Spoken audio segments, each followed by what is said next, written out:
श्रावस्ती नाम की एक जगह है, अगर आप लोगों ने सुना होगा, जो भगवान बुद्ध के जीवन से जो बहुत सारे जगह जुड़े हुए हैं उनमें एक श्रावस्ती है। जो ये 4 वर्ष का वर्षावास होता है, जो भिक्षु लोग हैं ना वर्षावास करते हैं, तो श्रावस्ती एक ऐसी जगह है जहाँ भगवान बुद्ध ने सबसे ज़्यादा वर्षावास किया, सबसे ज़्यादा समय उन्होंने वहाँ पे गुजारा। तो क्या होता था, जब भगवान बुद्ध कई बार जो वहाँ अपना विहार है उसे गंधकुटी विहार कहते हैं, उसको छोड़ करके वो भिक्षाटन के लिए या दूसरी जगह चले जाते थे, तो जो उपासक लोग आते थे उनको भगवान बुद्ध के दर्शन नहीं होते थे। जब भगवान बुद्ध के दर्शन नहीं होते थे तो लोगों ने कहा, तथागत हम आते हैं, आपके दर्शन नहीं होते, इसलिए हमें पुण्य नहीं मिलता है। तो इसके बाद में क्या हुआ, भगवान बुद्ध ने वहाँ पर आनंद से कहा, जो उनके एक बहुत मुख्य शिष्य थे, जो उनकी सेवा करते थे, आप लोगों ने तो पढ़ रखा है।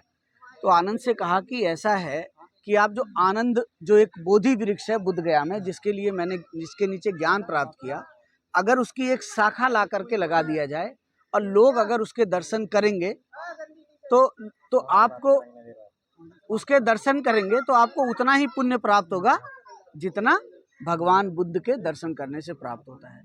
तो कहते हैं कि आनंद जो है, जो एक उनके शिष्य थे मौदगल्यायन में बहुत रिद्धि बल था। ऐसा माना जाता है कि वो आकाश मार्ग से कहीं जा सकते थे, वो उड़ सकते थे। वो वहाँ से श्रावस्ती से बुद्ध गया गए, वहाँ से जो बोधि वृक्ष है उसकी एक शाखा लेकर के आए श्रावस्ती में। अब सवाल उठता है कि उस शाखा को लगाए कौन। तो राजा, वहाँ के जो राजा थे उनका नाम प्रसेनजित था, उनसे कहा गया कि आप एक शाखा को लगाइए। तो राजा ने कहा, भाई मैं राजा हूँ, बहुतों को मैंने दंड दिया होगा और कोई व्यक्ति मेरे से तो दुश्मनी नहीं निकाल पाएगा, लेकिन हो सकता है इस बोधि वृक्ष को हानि पहुँचा दे। तो भाई बोधि वृक्ष को कौन लगाए? तो कहते आनंद, जो भगवान बुद्ध के शिष्य थे, उन्होंने उस बोधि वृक्ष को लगाया।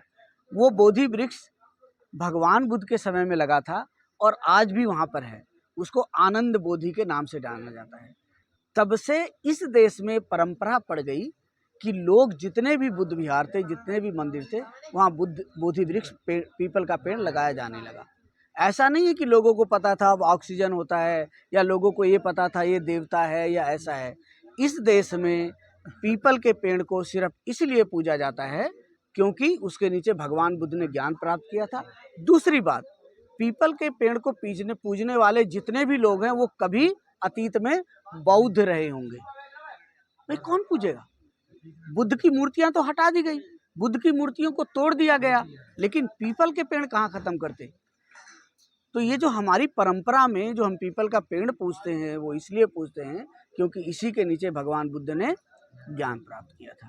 तो आपको पता चल गया कि पीपल का पेड़ क्यों पूजा जाता है।